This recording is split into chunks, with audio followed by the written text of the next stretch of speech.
rebuild this offense, they'll remember that whipping that sent them home. Rex, you were saying to me as we were walking in here, where was the tone for this game set? Juju Smith-Schuster, he set the tone for this game. When he said, oh, yeah, same old Cleveland. Well, guess what? It ain't same old Cleveland, all right? And he said it like they were still the old badass Pittsburgh Steelers. Well, you ain't them. Ryan talked about it. You guys are soft. You don't even run the dang football. You got bloodied. You got beat to a pulp in this game. And right here, one team was ready to play. How the hell can you not be ready to play? This team doesn't even have a head coach out there, and they came out and said, oh, really? Thank you, Juju. We are now going to play the best damn game of our lives, and you're going to witness it. And you did witness it. So shut up, because, look, I've made some dumb comments and stuff like that before, but I'm going to show up at least. My team's going to show up. Your team never showed up, and that's the difference right there. If you're going to say some stupid thing like that, all right, your team better show up, and they didn't have your back. Nobody had your back. That team came out flat, and here's how they came out. They came out like they were a 1-5 football team. Oh, that's right. That's who they were. The worst thing happened to Pittsburgh was that they were 11-0. By the grace of God, the only reason. That was a 500 football team.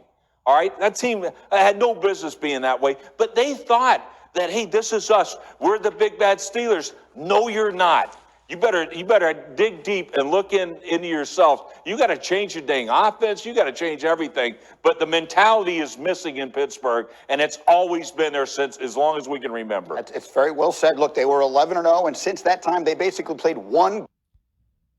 You know, what it comes down to is, here's my take on it as a Browns fan. I think really what it comes down to is that we can't look at the huge picture, but I just want to take you guys to one of my YouTube posts that I said all the way back here. Let's go back here to one of my YouTube posts weeks ago, and let's go back in time here.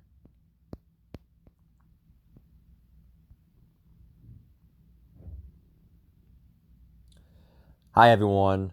Star linebacker Bud Dupree for the Pittsburgh Steelers is out for the year with a torn ACL. Will Pittsburgh pay him or let him go? Is this the downfall to the 10-0 start, then 11-0?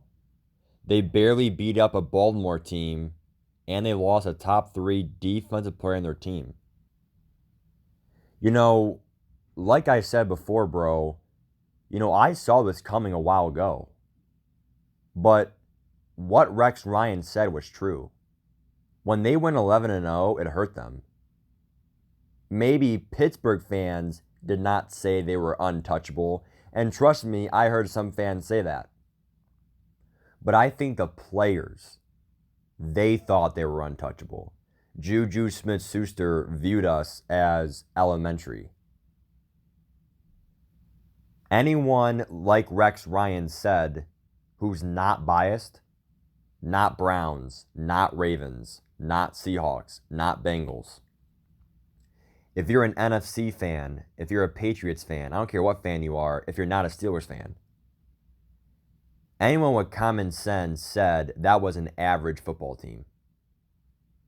Yeah, they had a great defense, whatever, but you have to realize when they have a full defense, they are scary. They are a top 3 defense, if not one of the best. But if you lose Bud Dupree and Devin Bush can't stay healthy, I want to say this is his second year hurt or whatever, you have no run game. You got to replace your quarterback. Juju just smack talks the whole time, dances on people's logos, does TikToks more than practice probably. When you lose to a team that apparently is a joke, when they thought Baker was a joke, when we had no head coach, no Denzel Ward, a top corner in the game, it makes me wonder, is this team almost going to go in rebuild mode? I mean, yeah, it's a crazy statement, but wasn't the Browns winning a crazy statement? So what it comes down to is that, the AFC North, the tides have turned. It's a new era. The Cleveland Browns are coming for the AFC North title next year, and I think it's going to be Ravens versus Browns, and then the Bengals might sneak it, but they need a lot of rebuild work still. Offensive line, defense. You saw what the Browns did with the offensive line. No one believed me. People think that I, don't know football. They think, who is this guy? People say, when the Steelers blew the Browns out in week 6, I said that they weren't all that. Yeah, they beat us, but they weren't all that. And people said, well, Matt, when you called Big Ben washed, you don't know what you're talking about. I knew what I was talking about. Now, am I going to be cocky and say, I'm the best NFL analyst ever? No.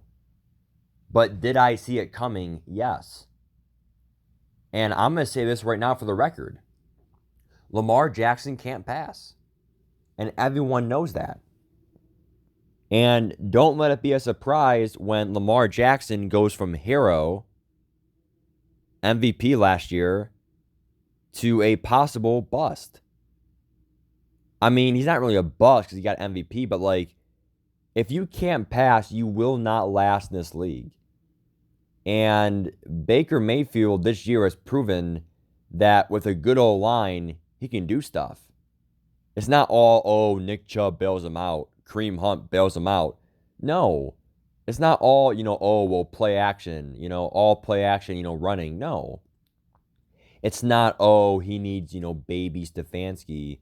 He needs his blankie. He needs Stefanski. No, he won without him. And what it comes down to is that Baker Mayfield has proven that he's not only a leader, but he's a winner.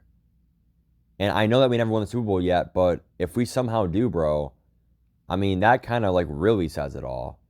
So I don't think that we are going to win the Super Bowl, bro, but we at least made a good run. And my biggest statement from this video is, even if the Browns don't win it all, I know for a fact that we have a phenomenal future with a future offense and a future coach.